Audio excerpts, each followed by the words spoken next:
Look at her, flashing some ice, as the kids say, wearing jewelry worth more than most people's cars. Look at this. Though I'm not a fan of neoclassical architecture, it's one heck of a building to call home, wouldn't you say? Now, look at them. Surely you've seen them on the telly, in the tabloids, and perhaps in your history books as well. They look posh and wealthy, but in reality, their fortune is more than most of us can even imagine. Over $88 billion, and that's just their concrete assets combined with the value of their brand. Though it can be easy to assume where the royal family's money comes from, considering the British Empire has at one point in history invaded all but 22 countries, the truth of how their fortune is earned and distributed now is a bit more complex than most people know. Today, we're going to take a look at exactly where the royal family gets their wealth, what they spend it on, and how much they're worth individually. But firstly, we've got to talk about salary. The way the royal family is paid has shifted several times over the course of their reign and is frequently debated to this very day. Hold on to your couch and maybe pour yourself a cup of tea, because there are a lot of steps and rather oddly named things we've got to cover. For starters, the government financially supports the monarchy by means of a sovereign grant. The sovereign grant is 15% of the annual profits of the Crown Estate. The Crown Estate is land, historical sites, and royal residences that neither belong to the monarchy nor the public. It's almost like the limbo of ownership. The Crown Estate includes 24,700 acres of forestry, 66,500 acres of common land, 263,000 acres of farmland, 285,000 acres of mining land and quarries, Windsor Estate, Buckingham Palace, and, on a weirder note, several shopping centres and all the native mussels and oysters that are farmed in Scotland. The Crown Estate has an annual revenue that hovers around $2 billion. Of that, the sovereign receives 15%, or, well, they used to. Recently, that amount was bumped up to 25% to help pay for renovations of Buckingham Palace. It is expected to drop back down to 15% in 2027 when the renovations are completed.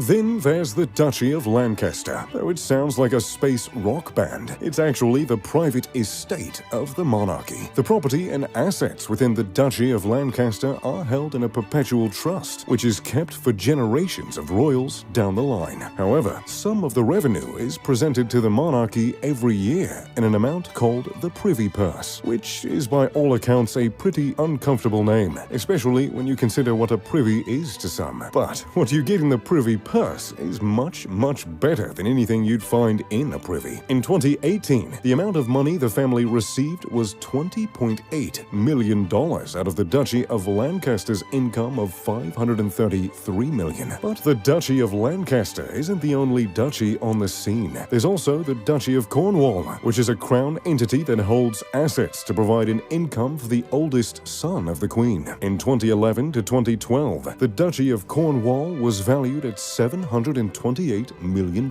and the annual profit of just over $18 million was paid to Prince Charles. Prince Charles uses the money partially for charity work, but he also uses it to pay the Duke and Duchess of Sussex and the Duke and Duchess of Cambridge, or as most Americans know them, Meghan and Prince Harry, and Prince William and Kate. One other important thing to note is that the duchies are not taxed. So, that's what the monarchy earns annually from the government, but there are ways they earn even more, and Queen Elizabeth is a prime example of that. Queen Elizabeth's wealth can't be proved verifiably. However, several financial experts and historians have put her fortune around the $500 million mark. I mean, you should expect it to be pretty high after all. She sports Cartier crowns for fun, has a hat to match every outfit, and races and bets on thoroughbreds just to pass the time. And by races, I mean owns, though it is rather amusing to picture Queen Elizabeth as a jockey. The Queen has quite a few assets of her own, many of which have been passed down for generations, though they are privately owned. One of the most unique assets is her stamp collection that is valued at over $100 million. The collection was started way back in 1864 and passed down to her at a very young age, where she began collecting them avidly. The fact that her book of stamps is worth 100 times what the average person makes in their lifetime is a bit surprising. And then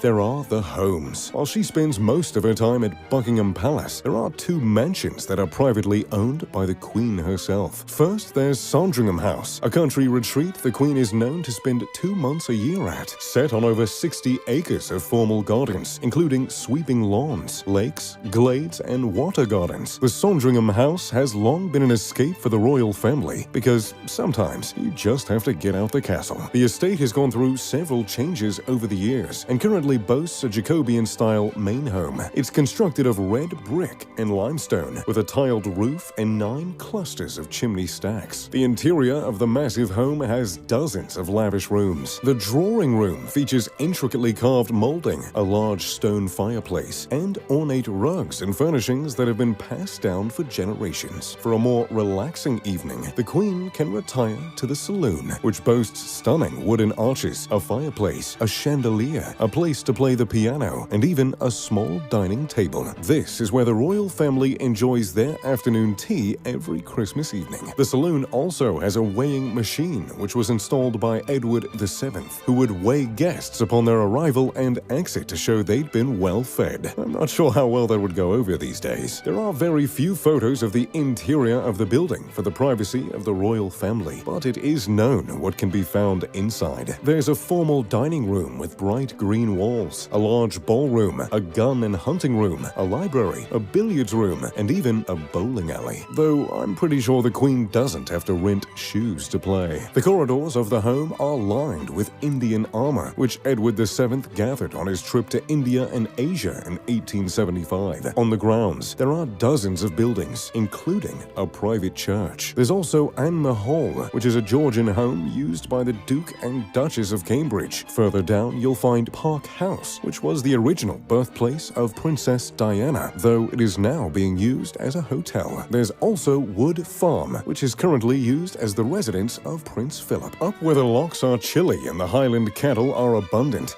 there is another privately owned home by the Queen, Balmoral Castle, which is, as the name implies, a castle. Located in Scotland, the property has been a private asset of the royal family since 1852. It's built from granite in a Scottish baronial style, which adds quite a royal touch to the estate. Set on over 50,000 acres, the property is a working estate with forestry, ponies, and Highland cattle. The land is lush with mountains, valleys, rivers, and lakes. Nestled against the largest lake, there is a boathouse and hunting lodge, perfect for days when the family really wants to get away. There are 150 different buildings on the estate, including multiple holiday cottages and a malt whiskey distillery. There are 50 full-time employees and more than 50 part-time workers who work there to maintain everything. The ballroom is the only room that the public is permitted to physically see in the castle, though there are many photos that depict the wild interior of the home. Some rooms have a Gothic flair with a bit of a maximalist design. Chandeliers and,